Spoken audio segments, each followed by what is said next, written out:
Hey everybody दोस्तों, आज का वीडियो बहुत ही इंटरेस्टिंग होने वाला है because today we are going to learn about English literature.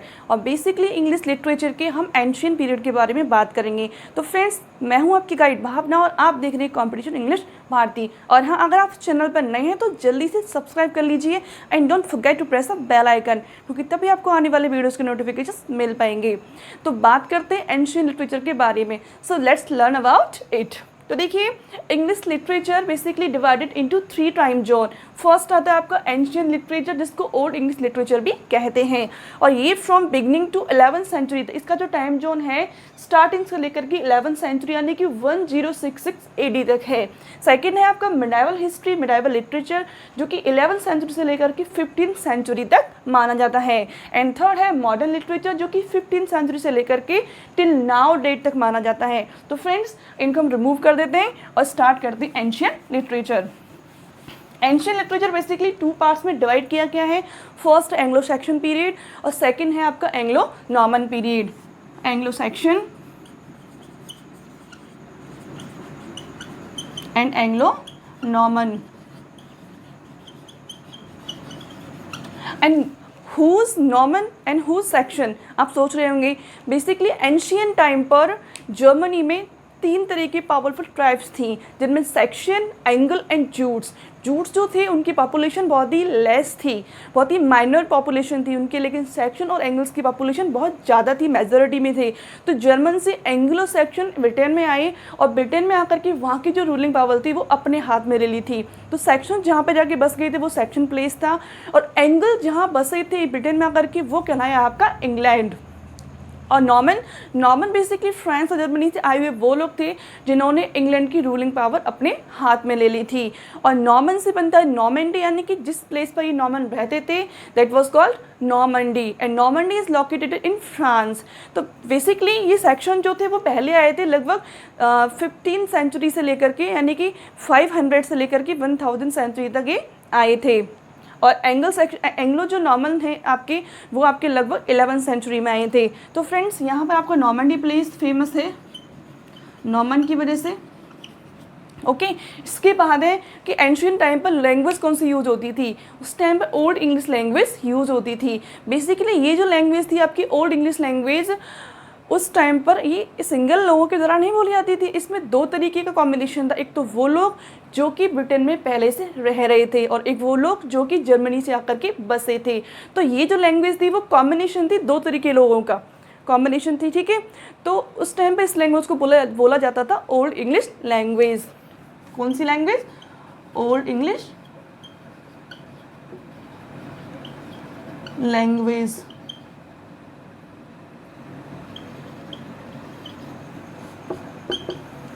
It was a combination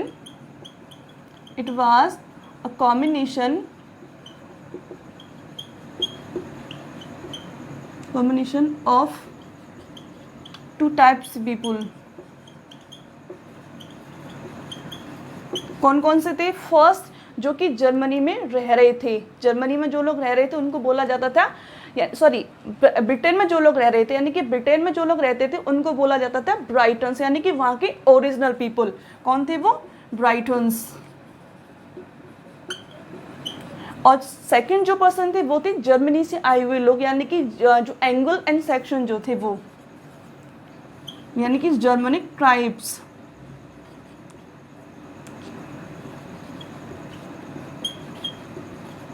तो इन दोनों तरीके लोगों का कॉम्बिनेशन से ये लैंग्वेज बनी थी आपकी ओल्ड इंग्लिश लैंग्वेज। अब बेसिकली ब्राइटन्स जो थे ये क्रिश्चियन थे। कौन थे ये? क्रिश्चियन। और यानी कि ये किस में बिलीव करते थे? गॉड में, believe in God.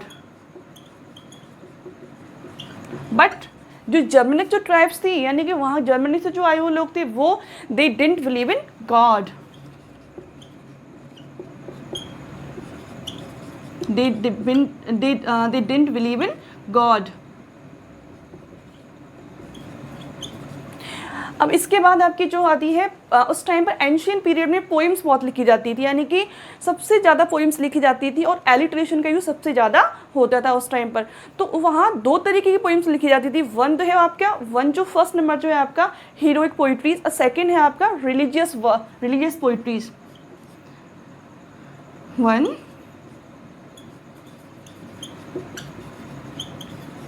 Heroic poetry and second है रिलीजियस पोइट्री।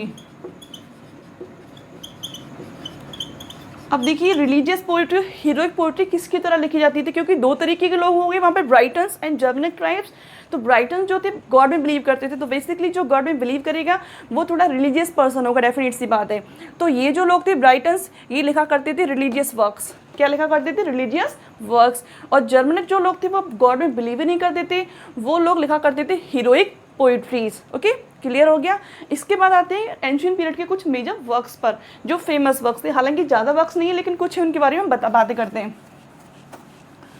उनमें से आपका फर्स्ट आता है वियोवुल्फ। वियोवुल्फ मेजर वर्क्स।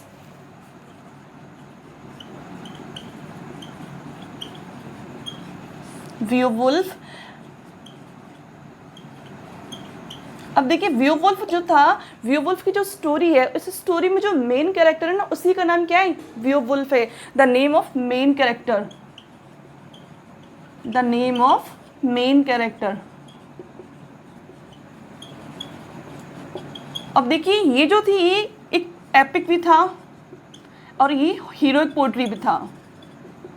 अब सोच रहे होंगे आप लोग, हीरोइक पोएट्री था, हीरोइक पोएट्री तो किसने लिखा होगा? डेफिनेटली जर्मनिक ट्राइब्स के द्वारा लिखा गया होगा, क्योंकि इसके बारे, इस वियोवुल्फ के अंदर एंशियंट पीरियड में जो एंग्लो सेक्शन है उसके बारे में सबसे ज़्यादा लिखा गया है। तो हीरोइक पोएट्री भी था ही, और उस टाइम पर ये क्या बन गया था? एक नेशनल सॉन्ग भी बन गया था। It became the national song in that time. Okay, इसके बाद इसमें कुछ अनदर वर्क्स भी आते हैं। अनदर वर्क्स में देखिए, अब अनदर वर्क्स में आपके कुछ इंपॉर्टेंट वर्क्स जैसे कि विडसिथ है, विडसिथ वर्क आता है। नेक्स्ट आता है आपका वाइफ्स लैमेंट है,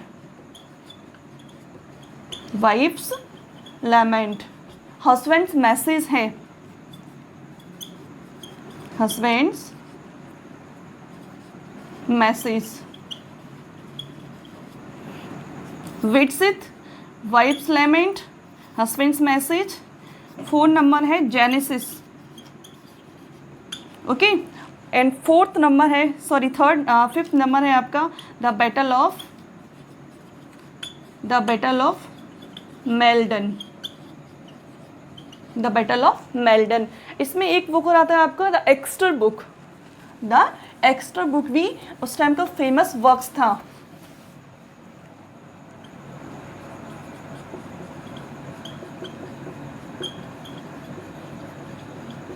तो ये उस टाइम के एंशियंट टाइम के बेसिकली कुछ मेजर वर्क्स थे, जिनमें से आपका मेन जो था वियोवुल्फ था, और कुछ इसमें अनदर वर्क्स भी आते हैं। अब देखिए उस टाइम पर मेजर कुछ ऑथर भी थे।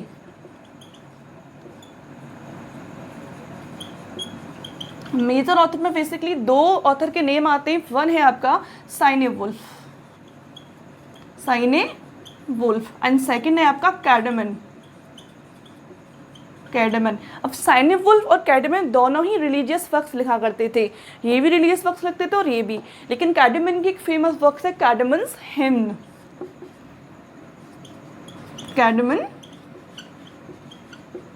कैडमन्स हिम्न,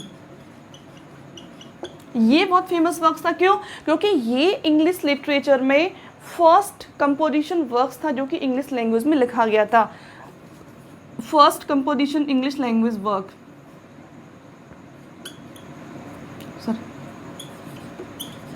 फर्स्ट इंग्लिश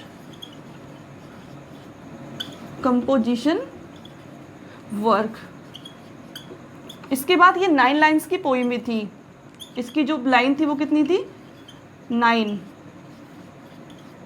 और ये जो बेसिकली डेडिकेट था ऐसे फार्मर्स को डेडिकेट था जो कि गॉड के लिए प्रेयर कर रहे थे।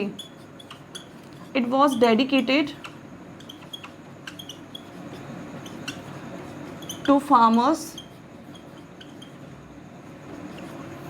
Prayer to God. यानी कि ऐसे फार्मर्स के लिए डेडिकेट था जो गॉड के लिए प्रेयर कर रहे थे। तो फ्रेंड्स एंशियन पीरियड में इतना ही दे रखा है, ज़्यादा कुछ नहीं है, और इसमें से क्वेश्चंस भी कम पुटअप होते हैं। और नेक्स्ट वीडियो बिल्कुल मिस मत करना, क्योंकि नेक्स्ट वीडियो में मैं लेने वाली हूँ मिडाइवल हिस्ट्री, और मिडाइवल हिस्ट्री एग्जाम के पर्पज से देखिए तो बहुत ही इंपॉर्टेंट हिस्ट्री है। तो please don't miss the next video about English literature. और हाँ, अगर आपको वीडियो पसंद आया है तो जल्दी से लाइक कर दीजिए, शेयर कर दीजिए अपने फ्रेंड्स को, और फ्रेंड्स मिलते हैं नेक्स्ट वीडियो में। Till then bye bye.